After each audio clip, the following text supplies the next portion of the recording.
जलपाईगुड़ी से खबर। भारी बारिश के कारण नदियों में कटाव शुरू हो गया है। धूपगुड़ी, महाकामा और पटकीदह दक्षिण डांगापाड़ा इलाके के निवासी भी नदी के कटाव से दहशत में है। पाटकदी दक्षिण डांगापाड़ा के पास से जलढाका नदी बहती है। जलपाईगुड़ी में भारी बारिश के कारण नदियों में कटाव शुरू हो गया।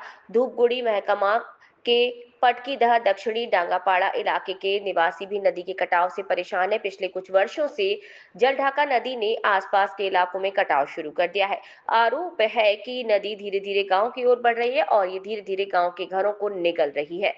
आरोप है कि बहुत सारी कृषि भूमि नदी के तल में समा गई। पहाड़ों में लगातार हो रही बारिश के कारण जलढाका नदी का जलस्तर बढ़ गया है, इसीलिए इस इलाके में फिर से कटाव शुरू हो गया है। हालांकि मैदानी इलाकों में लगातार भारी बारिश नहीं हो रही, लेकिन अगर बारिश बढ़ी तो ग्रामीणों को डर है कि कहीं जलढाका नदी इस गांव को निगल न ले।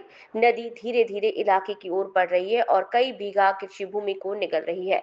पास में एक शमशान घाट है और अगर कटाव नहीं रोका गया तो कुछ दिनों में वहां दाह संस्कार बंद हो सकता है। नदी का पानी घर के करीब आने के डर से इलाके के करीब 130 परिवारों की रातों की नींद उड़ गई है। प्रशासनिक अधिकारियों से बार बार गुहार लगाने के बाद सिंचाई विभाग ने जाल के जरिए बोल्डर डालकर कटान रोकने की प्रक्रिया शुरू की है।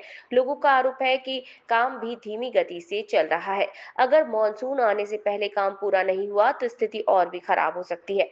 उनका कहना है कि सिर्फ बोल्डर से कटान रोकने की कोशिश से काम नहीं चलेगा। कटान रोकने के लिए पूरे इलाके में तटबंधों की व्यवस्था करनी चाहिए। এটা সরকারি দপ্তরের এটা সরাসরি ঢিলেমি, এখানে এক প্রকার না, সরাসরি ঢিলেমি। মানে জবের থেকে আমরা আন্দোলন সংগ্রাম করছি, চাপাচাপি করছি, দাবি করছি, আমরা খুব জোর দিচ্ছি যে কাজটা দ্রুত শুরু করা হোক।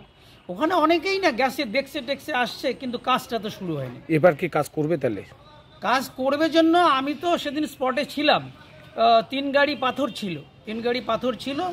দু একজন মিস্ত্রি তারাও আসছিল, ওই যে বোল্ডারের কাজ নদী থেকে এভাবে করবে আর কি, টানবে বোল্ডার এরকম করবে, কিন্তু সে তো দেখলাম শুরুই করতে পারলো না, শুরুই করতে পারলো।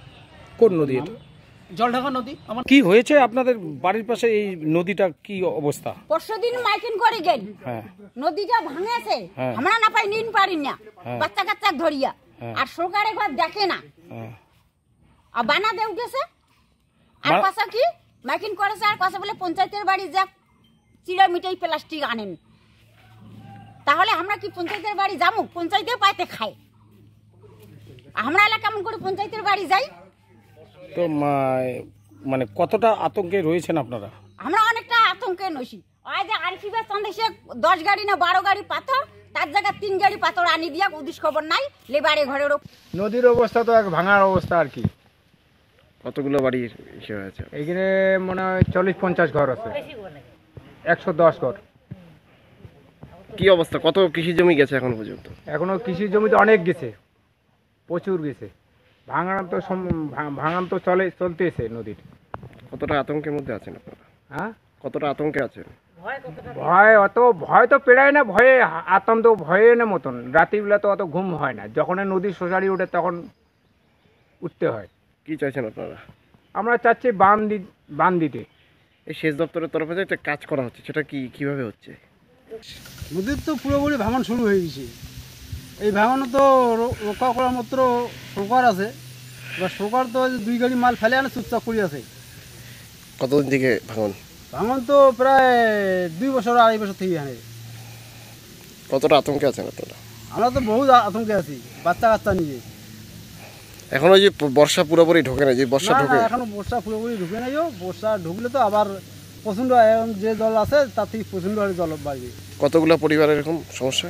এখানে 150 পরিবার আছে। এই বোল্ডার যে একটা কাজ হচ্ছে, এটা কি?